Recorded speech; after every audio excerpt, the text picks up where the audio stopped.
꿈다운 라디오, 꿈다운 새벽 책방, 오늘도 기분 좋게 시작합니다. 영지쌤부터 부탁드려요. 네, 자기 높임형. 안녕하세요. 여러분과 한 학기 동안 함께 공부하게 되어서 반갑습니다. 먼저 제 소개를 드리죠. 저는 제 전공 분야에서 가장 연구 활동이 활발한 교수로 알려져 있지요. 저는 그동안의 제 경험에 비추어 보았을 때 여러분에게 최고 수준의 강의를 해드릴 것이라 확신합니다. 지금 이 과목과 비슷한 제목의 다른 강좌들이 많이 개설되어 있고 여러 교수님들이 강의하고 계시지만 여러분이 제 강의를 듣게 된 것은 분명 행운입니다. 한 학기 내내 여러분은 최선을 다해 이 수업에 임해 주시기 바랍니다. 그리고 이 수업에서는 제가 쓴 책을 교재로 사용합니다. 이 책은 이 분야의 베스트셀러이며 지난해에 올해의 최우수 도수상을 수상하기도 하였습니다.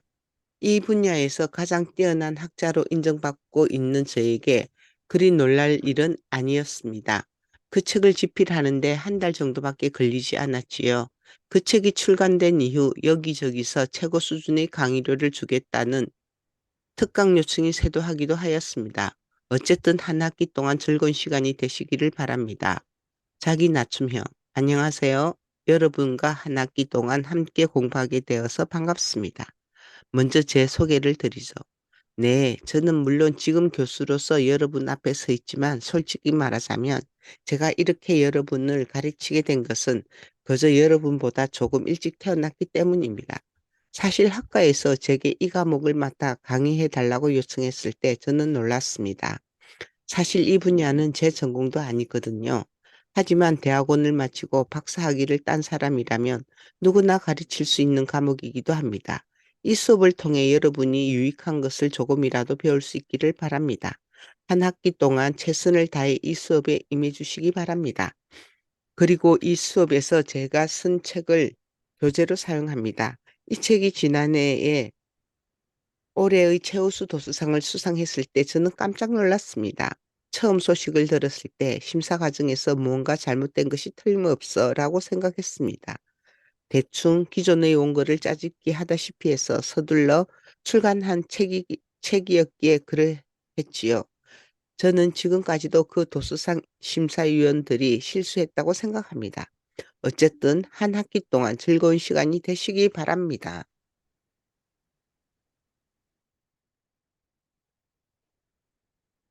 위의 두 가지 자기 제시 유형에 대한 학생들의 평가는 한국 학생들이나 미국 학생들이나 커다란 차이는 없는 것으로 나타났다. 즉, 학생들은 겸손형에 대해서는 모두 다 유능함이 적다고 판단했다. 다시 말해서 실력이 있음에도 불구하고 겸손을 떠는 것이다라고 판단하지 않고 진짜 실력이 없는 교수로 판단했다는 것이다. 이는 캘리포니아나 하와이나 서울의 학생들 모두에게서 공통적으로 나타났다. 한편 겸손형은 호감도 획득에는 상대적으로 유리했다. 미국 학생들은 겸손한 교수에 대해 상대적으로 가장 높은 수준의 호감도를 보였다. 그러나 한국 학생들은 그렇지 않았다. 교수가 겸손하다고 해서 호감도가 상승하지는 않았다. 즉, 겸손을 떠는 교수를 한국 학생들이 미국 학생들보다 오히려 더 싫어하는 것으로 나타났다. 이것은 결국 한국 학생들은 교수들이 더욱더 존중할 수 있는 존재이길 바란다는 것으로 해석할 수도 있다.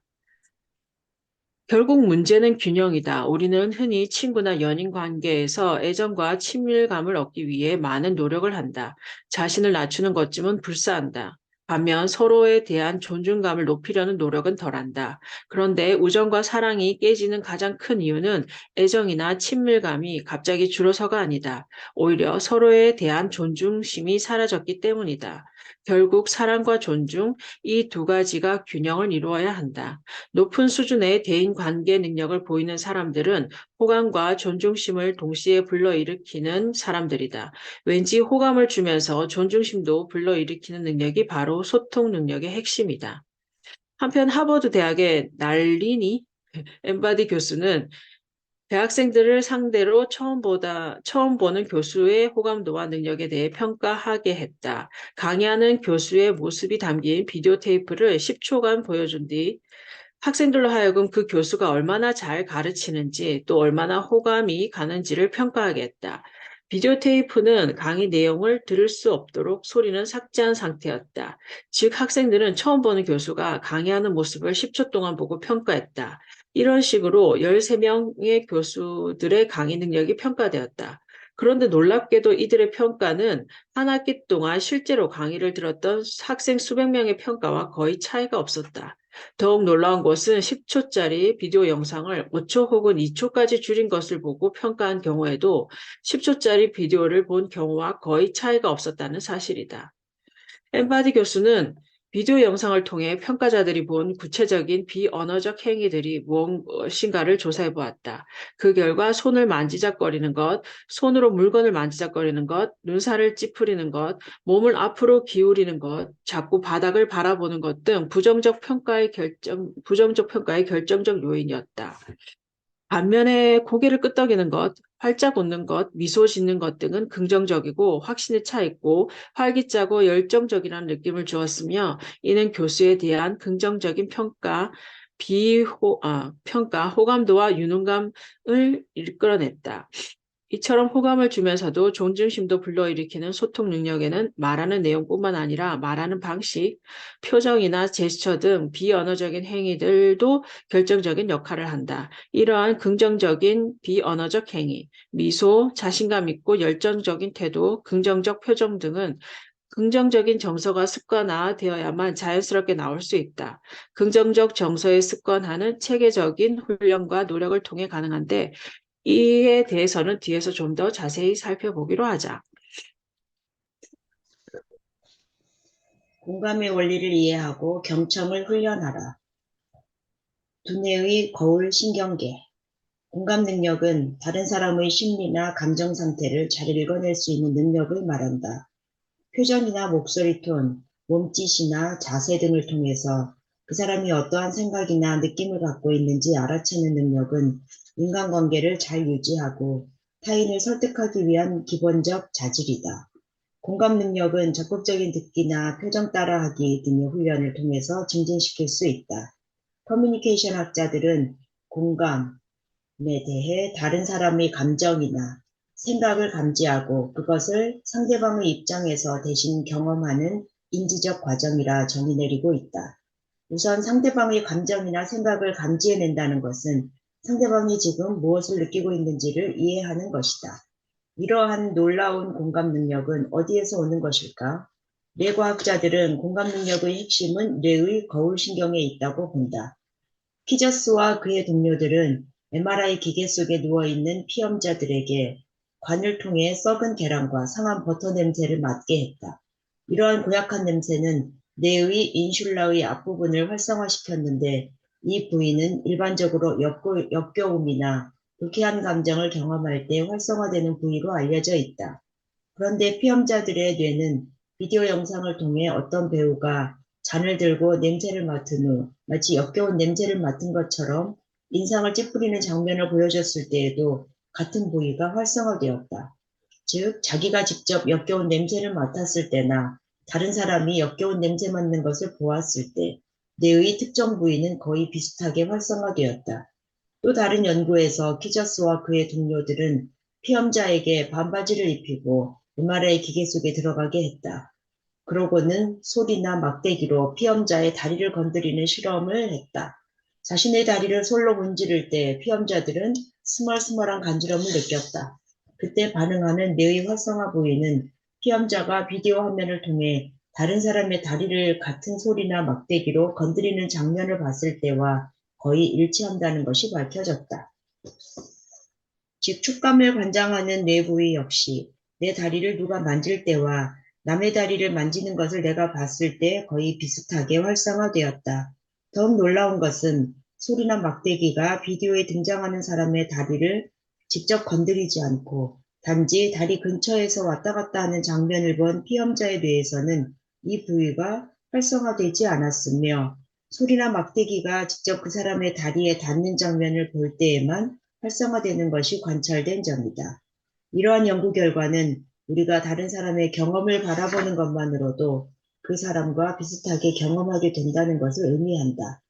신경과학에서는 이러한 뇌의 시스템을 거울 신경계라 부른다. 다른 사람의 경험을 뇌가 마치 거울처럼 반사한다는 의미다. 이처럼 나의 경험과 다른 사람의 경험을 인간의 뇌는 상당히 비슷하게 받아들인다. 인간의 뇌는 본래 사회적이기 때문이다. 이러한 사회적 뇌가 공감의 근원이며 우리가 서로 소통하고 이해할 수 있는 기반이 된다. 그러나 자신의 경험과 타인의 경험을 완전히 똑같이 받아들이는 것은 아니다. 만약 그렇다면 영화에서 배우들이 칼에 찔리거나 총에 맞아 죽어가는 모습을 볼 때 너무도 고통스러워 영화를 볼 수 없을 것이다. 통증으로 괴로워하는 환자를 바라보는 의사 역시 환자를 치료하는 것이 불가능할 것이다. 타인의 고통과 관련해서 우리의 뇌는 감각적 고통은 같이 느끼지 않는 반면에 고통에 수반되는 감정적 측면은 같이 느낄 수 있음이 밝혀졌다. 특히 사랑하는 사람의 고통은 그 고통을 겪는 사람의 마음만큼이나 나의 마음도 아프게 한다는 것이다. 권위 있는 학술지 사이언스에 실린 한 연구에서 싱어와 그의 동료들은 16쌍의 연인을 상대로 실험을 했다. 여성의 뇌를 fMRI로 촬영하는 동안 파트너는 fMRI 기계 바로 옆에 앉아서 실험에 참여했다. 기계 속에 누워있는 여자와 그 옆에 앉아있는 남자는 모두 다 오른손을 보드 위에 올려놓고 무고통과 고통 자극을 번갈아 받았다. 여성은 남성의 손을 바라볼 수 있어 자신의 연인이 고통받는 것을 볼 수 있었다. 여자의 뇌는 자신의 손에 직접 고통이 가해질 때나 연인이 고통을 받는 것을 볼 때 활성화되는 뇌 부위 중에서 특히 감정과 연관되는 곳인 전방대상 피질이나 인슐라가 거의 동일하게 활성되었다. 그러나 고통을 직접 느끼는 감각, 운동 피질 부위 등은 자신이 직접 고통 자극을 받을 때에만 활성화되었다. 즉 인간의 뇌는 타인이 고통받는 것을 볼 때 감정적으로는 거의 같이 공감하지만 직접적인 고통으로는 느끼지 않는 것이다. 한편 이 연구는 여성의 뇌만을 관찰하였다. 만약 반대로 남성이 기계에 누워서 애인이 고통받는 것을 보게 한다면 어떻게 되었을까? 아마 이렇게 뚜렷한 결과는 안 나왔을지도 모른다. 남성은 여성에 비해 공감 능력이 현저하게 떨어지기 때문이다. 그래서 이 실험에서도 여성의 공감 능력만을 관찰하였던 것이다. 연구자들은 후에 남성의 공감에 대해서도 연구를 진행했는데 남성들의 뇌는 자신에게 고통을 가한 사람이 고통을 당하는 것을 보는 것에 대해 여성들의 뇌보다 훨씬 더 쾌감을 느끼는 것이 발견되었다. 즉 남자는 복수에 대해 더 짜릿한 쾌감을 느끼는 것이다. 이 연구 역시 권위를 자랑하는 학술지 네이처에 실렸다. 참고로 스스로 고통을 겪고 있는 순간에는 다른 사람의 고통에 덜 공감한다는 연구도 있다. 내 코가 석자라는 우리말 속담을 증명해준 연구라 할 수 있는데 고통을 당해본 경험이 있는 사람이 물론 다른 사람의 고통에 대해 공감할 수 있겠지만 지금 당장 본인이 고통스러운 순간에는 타인의 고통에 대해 거울 뉴런이 활발하게 작동하지 않는다는 뜻이다. 마음이론, 역지사지의 능력. 거울 신경계만이 공감을 가능하게 해주는 것은 아니다. 공감을 위해서 꼭 필요한 능력은 상대방의 입장을 헤아릴 수 있는 역지사지의 능력이다. 입장을 바꿔서 상대방의 입장에서 사물을 바라볼 수 있는 능력은 소통과 인간관계를 위한 가장 기본적인 능력이다. 이제 당신의 역지사지 능력을 잠시 확인해보자. 두 여자, 어린이 셀리와 앤이 한 방에 있다. 셀리는 유모차에 인형을 넣어놓고 방을 나선다. 방 안에 혼자 남아있는 애는 유모차에서 인형을 꺼내 내 옆에 놓인 나무 상자 속에 넣어둔다. 그러고는 방을 나간다. 이런 사실을 모르는 셀리가 다시 방으로 들어선다. 셀리는 인형을 찾기 위해 어디를 가장 먼저 뒤질까? 답은 물론 유모차다. 그러나 이렇게 쉬운 것 같아 보이는 문제를 맞히기 위해서 요구되는 것이 바로 인간만이 지니고 있는 놀라운 능력이다. 즉 타인의 입장에서 생각할 줄 아는 능력이다. 위의 이야기를 듣는 나는 나무 상자 속에 인형이 있다는 것을 이미 알고 있다. 그러나 셀리는 인형이 여전히 유모차 속에 있을 거라 생각하기에 유모차를 먼저 찾아본다는 답은 셀리 입장에서 사물을 바라볼 수 있어야만 가능하다. 보통 만 4세 미만의 어린이들은 위의 문제에 대해 셀리는 나무 상자를 뒤져볼 것이라고 대답한다. 인형이 나무 상자 안에 있는 것이 자기가 아는 사실이기에 그렇게 말하는 것이다. 즉 어린아이에게는 자기의 관점과 셀리의 관점을 구별할 능력이 없다. 다른 사람의 입장에서 세상을 바라볼 능력이 없는 것이다. 어린아이뿐만 아니라 어른 중에서도 자폐증에 걸린 사람 중 80%가량이 셀리의 테스트에 제대로 답하지 못한다. 학자들은 이처럼 다른 사람의 마음과 입장을 헤아릴 수 있는 능력을 마음이론이라 부른다. 마음이론은 어떤 학술적인 이론을 지칭하는 것이 아니라 타인의 마음을 헤아리는 능력을 의미한다. 마음이론이 부족한 것은 만 4세 미만의 어린아이뿐만이 아니다. 어른 중에도 타인의 입장이나 감정을 헤아릴 줄 모르고 지나치게 자기 중심적으로 세상과 사물을 바라보는 사람이 있다. 어쩌면 마음 이론에 결함이 있는 것인지도 모른다. 재미있는 사실은 아이가 만 4세가 되면서 마음 이론을 갖추기 시작할 때, 즉 다른 사람의 입장을 헤아릴 수 있는 능력이 생길 때, 바로 그때 우리는 분명한 자아의식을 갖기 시작한다는 점이다. 너와 나는 사실 동전의 양면이다. 너와 구분되는 나와 구분되는 너. 너의 입장을 헤아리는 순간 우리는 주체로서의 자아를 확립하기 시작하는 것이다. 내가 있음에 내가 있고 내가 있음에 내가 있게 된다는 말은 유행가 가사에만 나오는 얘기가 아니다. 이는 사실 마틴 부버를 비롯한 많은 철학자들의 공통된 주장이다.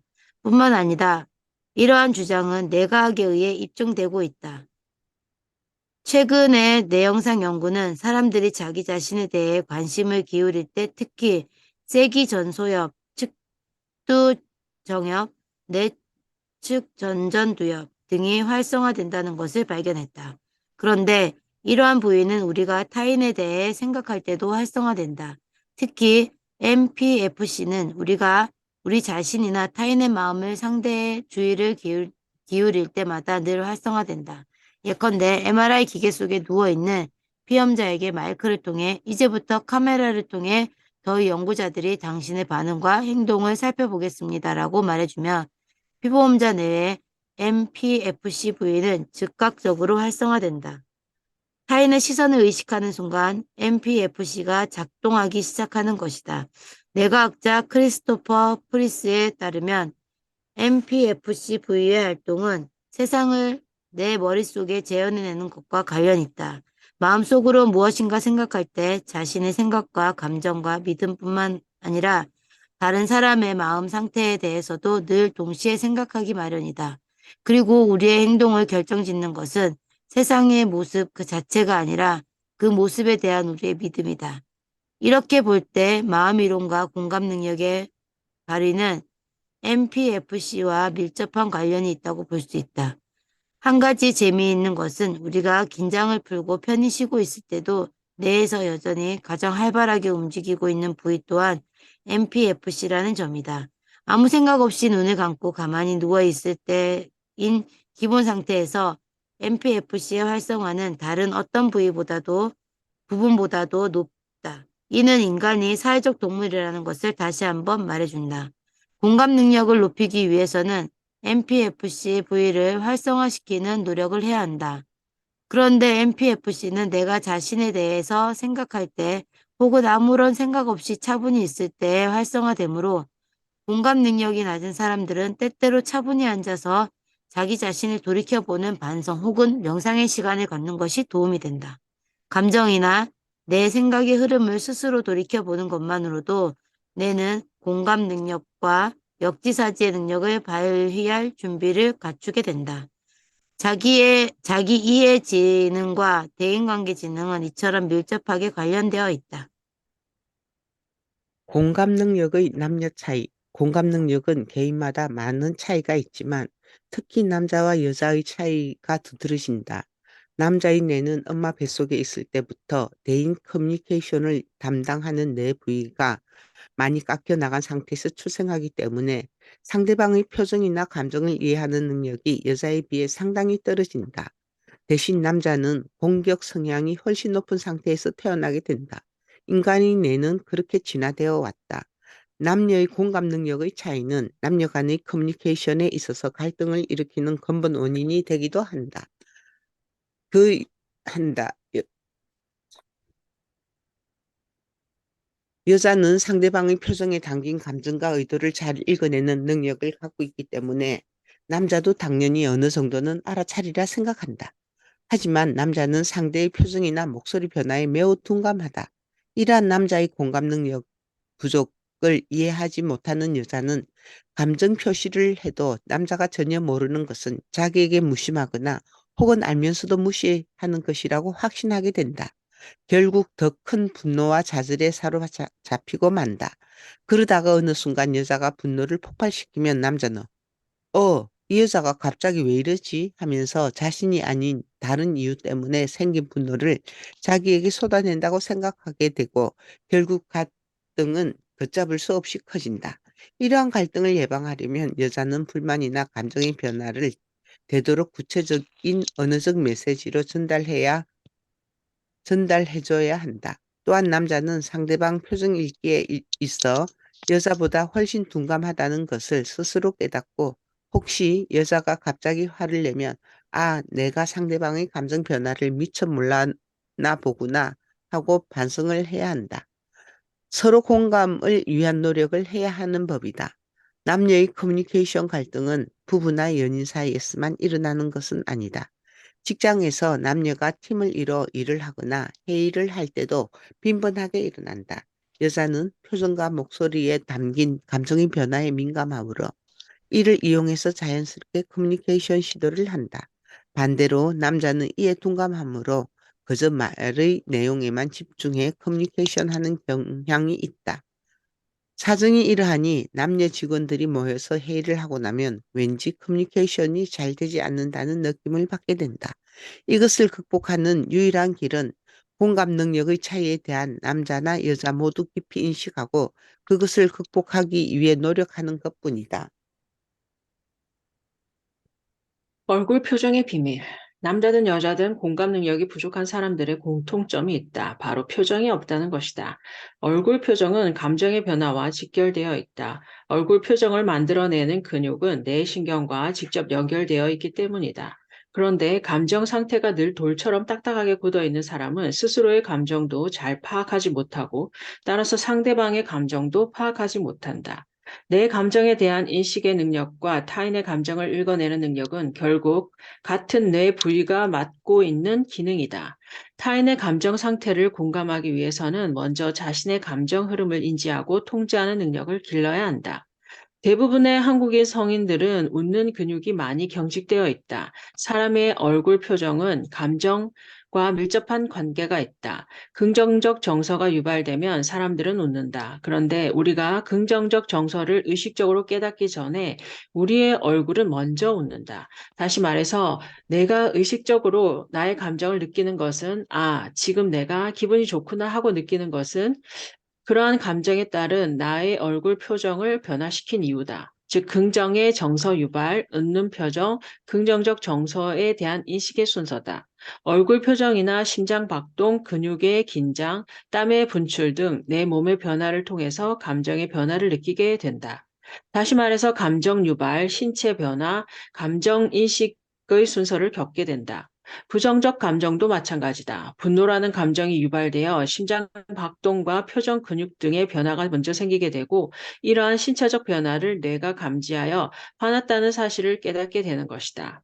그렇기에 즐거워서 웃는다기보다는 웃기 때문에 즐거운 것이며 화가 나서 인상 쓴다기보다는 인상 쓰고 화내기 때문에 분노를 느끼게 되는 것이다.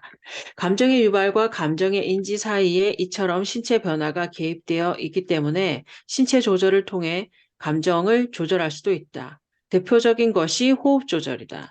긴장하게 되면 호흡이 얕고 빨라져서 어깨 근육이나 얼굴 근육이 경직되어 우리의 뇌는 긴장하였다는 것을 느끼게 된다.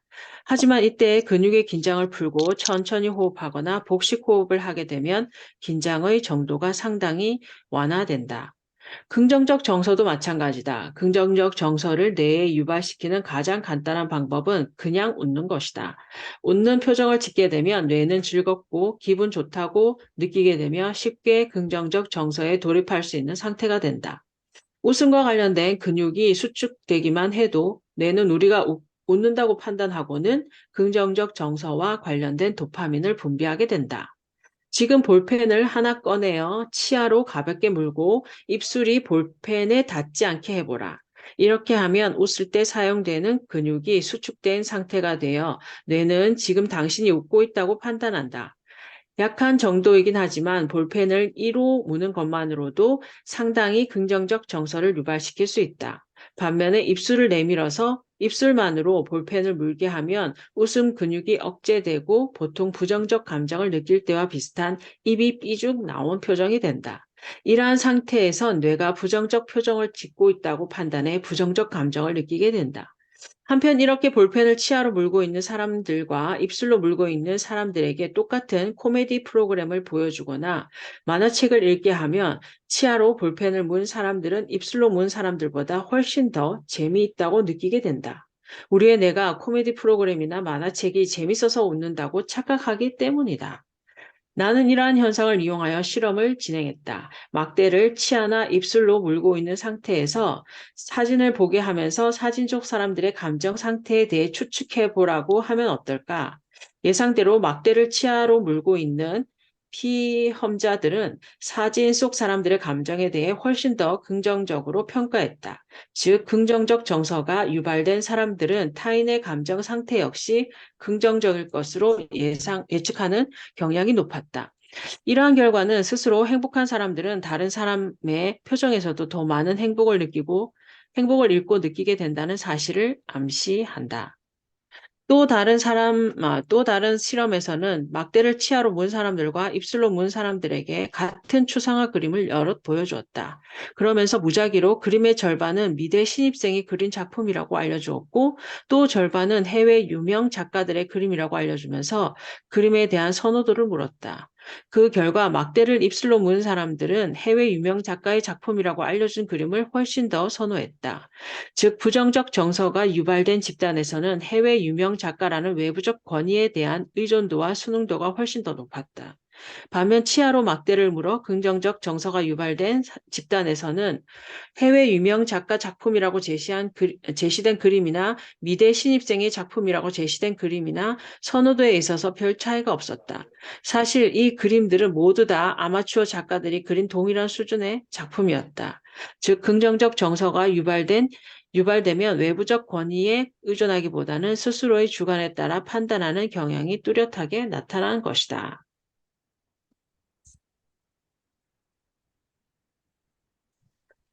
한편 한편, 네, 쌤 해주세요. 한편 해외 유명 작가라고 제시되었던 미대 신입생 작품이라고 제시되었든 간에 긍정적 정서가 유발된 조건에서는 전체적으로 그림에 대한 선호도가 훨씬 더 높았다. 이 연구 결과는 긍정적 정서는 대상에 대해 훨씬 더 긍정적인 판단을 내리게 한다는 사실을 입증한다. 다시 말해서 긍정적 정서가 유발된 사람은 그 대상이 사람이든 사물이든 간에 더 긍정적으로 평가하고 더 높은 수준의 호감을 표시하게 된다. 한마디로 세상을 더 긍정적으로 보게 되는 것이다.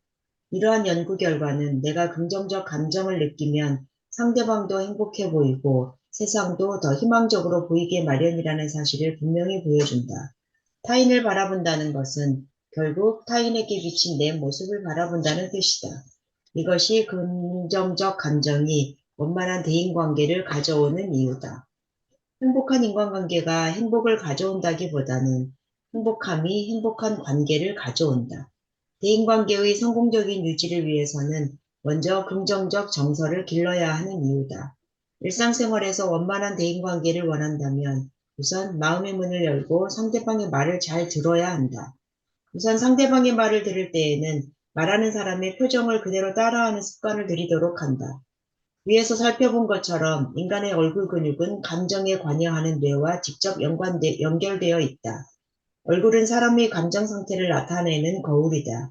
말하는 사람의 표정을 따라하면서 들으면 말하는 사람의 감정 상태를 훨씬 더 잘 느낄 수 있게 된다. 이를 공감적 경청이라 한다. 물론 공감적 경청의 훈련은 공감적 능력이 태어날 때부터 부족한 남자에게 더욱더 필요하다. 성공적인 소통의 핵심은 말을 잘하는 데 있는 것이 아니라 잘 듣는 데 있다. 공감적 경청은 보다 높은 수준의 공감 능력과 소통 능력을 얻기 위해 가장 효율적인 방법이다. 표정 따라하기가 어렵다면 긍정적이고 환한 표정이라도 짓도록 해야 한다. 억지로라도 웃어야 한다. 밝은 표정을 짓는 것만으로도 공감 능력이 상당 부분 향상될 수 있기 때문이다. 깊고 넓은 인간관계를 유지하라. 자아 확장력, 긍정적 정서와 자아 확장력. 자아 확장력이란 자기 자신이 다른 사람과 연결되어 있다고 느끼는 정도다. 자아 확장력이 높은 사람은 자아 개념 속에 타인과의 관계에 대한 전제가 깊이 내재되어 있다. 즉, 자기 자신에 대해 생각할 때 이미 타인과의 관계 속에서 자기 자신을 이해하는 것이다.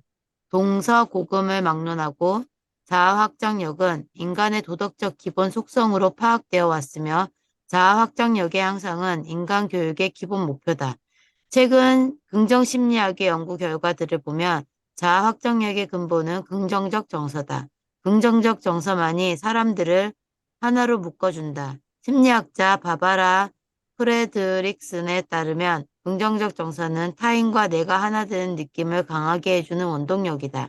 기쁨, 즐거움 등의 긍정적 정서가 충만한 사람들은 주변 사람들과 자신을 일치시키는 커다란 하나의 덩어리로 느끼는 느낌을 강하게 갖게 된다는 것이다. 많은 연구들이 긍정적 정서의 수준이 높은 사람들이 사교적 활동이 활발하며 낯선 사람들과도 넓고 깊은 인간관계를 수월하게 맺는다는 사실을 발견했다. 긍정적 정서를 지닌 사람들은 단지 사람들을 쉽게 사귀는 것뿐만 아니라 보다 의미 있고 성공적인 인간관계를 발전시켜 나가는 경향이 있다는 것도 밝혀졌다.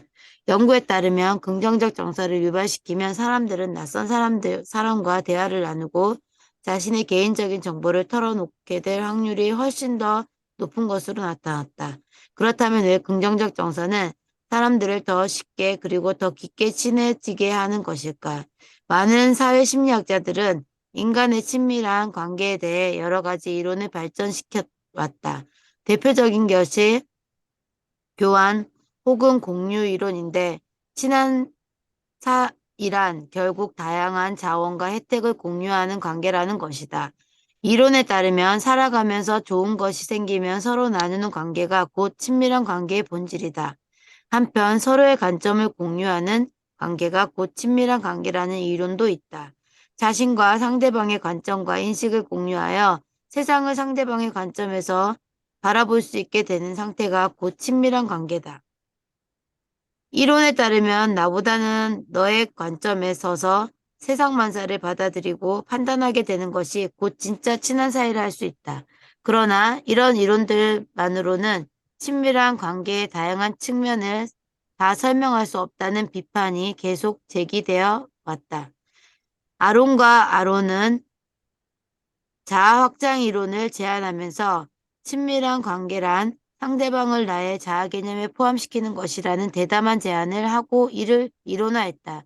나라고 생각하는 자아의 개념 속에 상대방을 포함시키는 것, 혹은 나라는 범주를 넓히고 확장시켜서 상대방이 그 안에 포함될 수 있게 하는 것이 진정으로 친밀한 관계라는 것이다. 그렇기에 아론은 사랑을 자아 확장이라고 정의 내린다. 이 이론에 따르면 진정한 인간관계는 상대방을 나라는 개념 안에 포함시킴으로써 가능해진다. 이는 또한 인간관계를 제대로 맺으려면 나의 자아 개념을 확장시킬 수 있는 능력이 필요하다는 뜻이기도 하다. 우리는 세상을 살아가면서 스스로를 일종의 배경으로 파악하며 바라보고 경험하는 것들은 이러한 배경을 바탕으로 삼아 드러나는 일종의 형상으로 파악한다. 다시 말해서 우리는 세상을 항상 나를 중심으로 나를 기본적 전제로 깔고 바라본다. 로드는 다음과 같은 실험을 했다.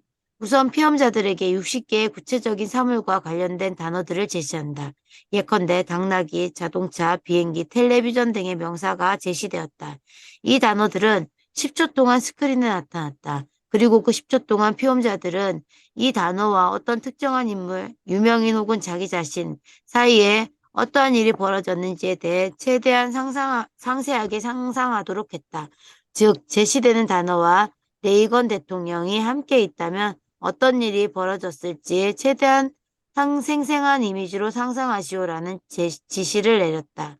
예컨대 제시된 단어가 당나귀였다면 레이건 대통령이 당나귀를 타고 다닌다든지 아니면 당나귀와 밀고 당기는 씨름을 한다든지 혹은 당나귀에게 여물을 먹인다든지 하는 장면을 생각하는 대로 골라서 10초 동안 상상하게 했다.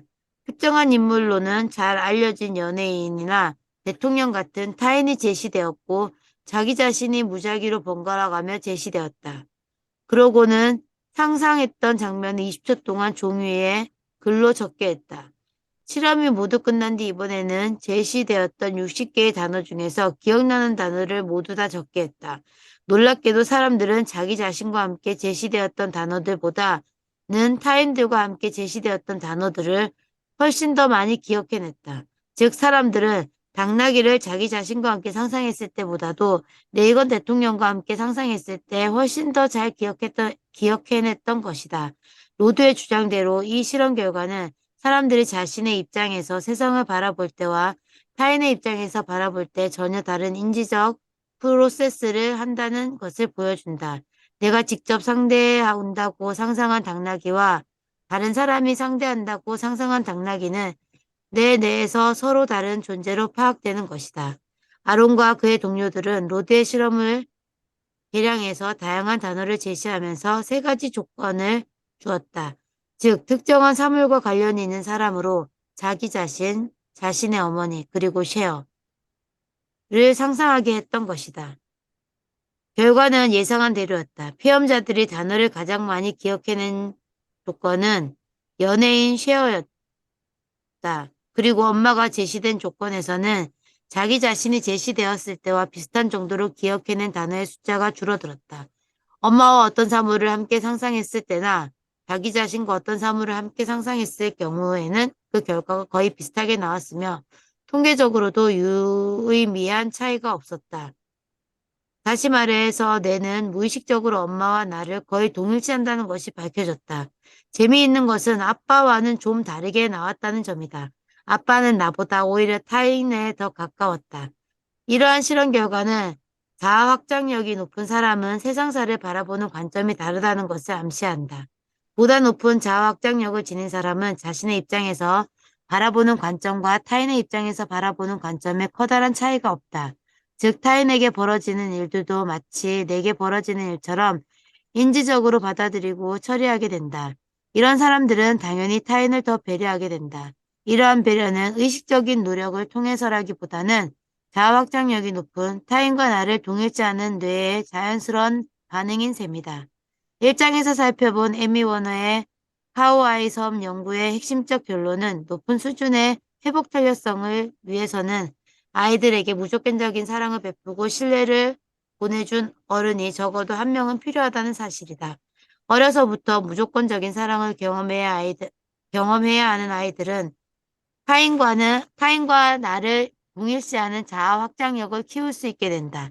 이러한 자아 확장력이야말로 세상을 타인의 관점에서 바라볼 수 있게 하는 원동력이며 공감 능력의 원천이다. 사회적 관계의 근본성, 유아 시절 엄마와의 관계가 성장에 얼마나 큰 영향을 주는지는 다양한 연구를 통해 이미 입증되었다. 특히 최근의 뇌과학의 성과는 뇌를 관계의 사회적 실체로 파악한다. 인간의 뇌는 신체의 다른 기관과는 달리 여러 사람과의 상호작용을 통해서 성장하고 완성된다는 뜻이다. 저명한 뇌과학자인 레스텍은 사회신경과학이라는 새로운 분야를 탄생을 선언했다. 레스텍에 따르면 뇌는 본질적으로 사회적인 것이다. 이제 인문사회과학도들도 본격적으로 뇌 연구에 관심을 기울여야 할 때가 온 것이다. 사회적 사회의 상호작용이 뇌의 발달에 결정적인 영향을 미친다는 사실은 1960년대에 시작된 해리 할로우의 연구에 의해서 입증되었다. 할로우는 붉은 틀 원숭이로 수많은 실험을 한 학자로 잘 알려져 있다. 덕분에 그는 동물의 애호가들의 공격 대상이 되기도 하였다. 그는 아기 원숭이를 어미로부터 떼어내어 혼자 기르면서 다양한 실험을 통해 애착의 본질과 애착의 결핍이 가져오는 다양한 결과를 연구했다.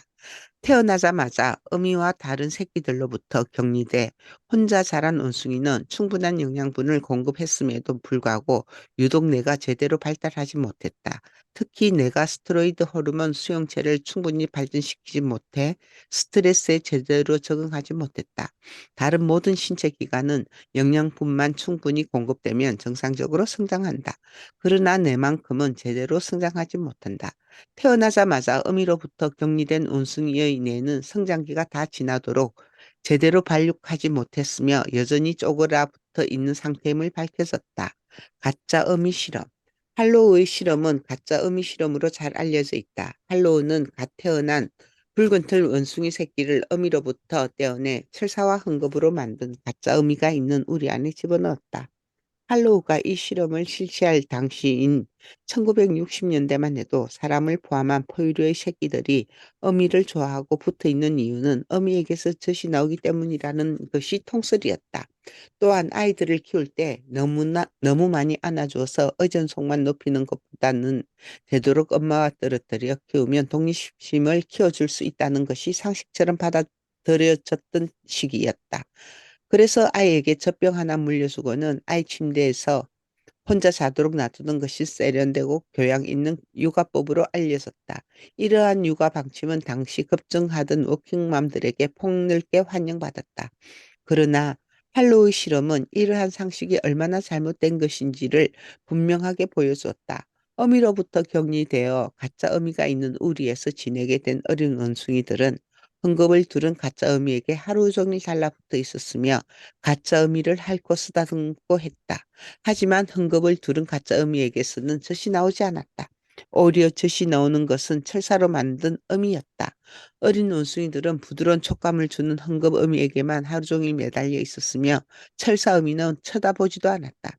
배가 고파지면 철사 어미에게 가서 젖만 먹고는 곧장 헝겊을 두른 어미에게로 다시 돌아와서 달라붙었다.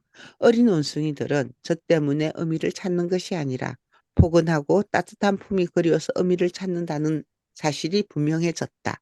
즉, 새끼는 젖 이상으로 어미와의 애착 자체를 필요로 한다는 사실이 최초로 밝혀진 것이다. 할로우는 다양한 종류의 가짜 원숭이를 어미를 만들어서 실험했다. 표면을 헝겊으로 덮은 가짜 어미 외에도 나일론이나 비닐, 심지어 샌드페이퍼까지 사용해서 가짜 어미의 피부를 만들었다.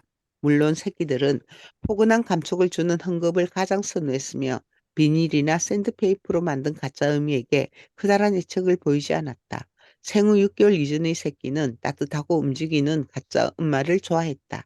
꼭 머리나 몸 모양을 갖추지 않았어도 폭신폭신하거나 체온이 느껴지는 정도의 온기가 있는 사물에 달라붙어 있기를 좋아했다. 한편 혼자 가짜 어미조차 없이 혼자 양육되었던 원숭이들은 정서적으로 대단히 불안한 모습을 보였다. 격리된 채 다른 원숭이들과 상호작용을 못하는 조건에서 자라난 원숭이들은 감정적인 불안뿐만 아니라 학습과 기억 능력에도 현저히 저하를 보였다. 해부해 보니 그 원숭이들의 뇌는 쪼그라들어 있었다. 사회적 상호작용 없이 자라난 원숭이들의 뇌는 제대로 발육하지 못했던 것이다. 의미의 사랑을 못 받고 자란 암컷 원숭이가 스스로 어미가 되었을 때에는 자기 새끼를 어떻게 대할까? 할로우는 이러한 질문에 답하고자 했다. 그러나 이러한 실험은 곧 난관에 부딪혔다. 어려서 격리된 채 양육된 암컷 원숭이는 성장 후에도 수컷과의 교미를 완강히 거부했다. 할로우는 할 수 없이 암컷 원숭이들을 묶어놓은 채 수컷 원숭이로 하여금 강간하게 했다. 이러한 실험은 말할 것도 없이 동물 애호가들의 심한 분노와 반발을 일으켰다.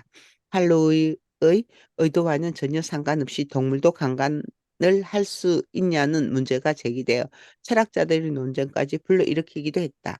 수많은 사회적 비난과 동물보호단체의 살해 위험에도 불구하고 할로우는 실험을 계속했다. 결국 격리된 채 양육된 암컷 원숭이가 임신하여 새끼를 낳게 된 것이다.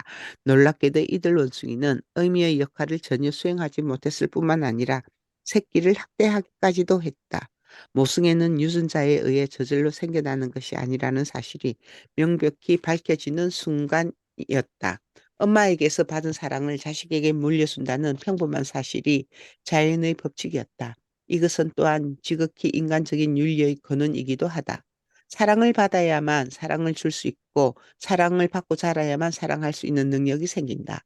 어려서 엄마와의 상호작용 속에서 사랑을 받고 자라야 타인을 배려하고 공감할 수 있는 뇌의 부위가 제대로 발달한다. 인간관계 속에서만 내가 제대로 성장할 수 있다.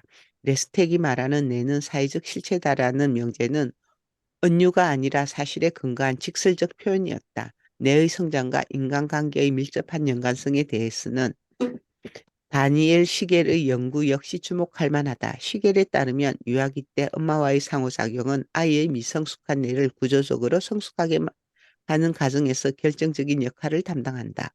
뇌의 생물학적 발전과 성장은 부모와의 친밀한 관계에 의해 결정된다. 인간의 뇌는 다른 신체 부위와는 달리 영양만 제대로 공급한다고 성장할 수 있는 것은 아니다. 아기의 뇌는 어떤 방향으로 변할 수 있는 엄청난 가소성을 지니며 생후 1, 2년 동안 받은 자극에 의해서 뇌의 시냅스가 형성되고 이때 뇌의 많은 것이 결정된다. 엄마의 따뜻하고 포근한 품과 애정, 대화를 통해 아기의 뇌는 점차 사회적 능력을 갖게 된다. 지금 이거를 관심 있게 읽고 있을 정도로 정신적, 신체적인 건강을 유지하고 있는 모든 사람들은 자신의 엄마에게 다시 한번 감사할 일이다. 감사합니다.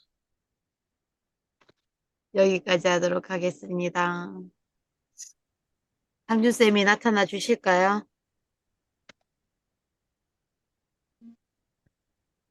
그럼 제가 찍도록 하겠습니다. 네. 수정쌤 얼굴 보여주세요. 네, 잠시만요. 네, 가상 배경을 좀 바꿀게요. 네. 배경을 천천히 하셔도 되세요. 어디서 바꾸더라? 잠깐만요. 기억이 안 나. 카메라에 비디오. 가서. 제가 비디오 핸드폰을, 중지돼. 아, 네, 제가 비디오 핸드폰을 설정. 들어왔더니, 음, 됐다. 됐나요? 네, 됐습니다. 사진 찍을게요. 하나, 둘, 셋. 네, 찍었습니다. 감사합니다. 감사합니다. 감사합니다. 내일 아침에 뵐게요. 즐거운 하루 되세요. 고맙습니다. 네. 수고했습니다.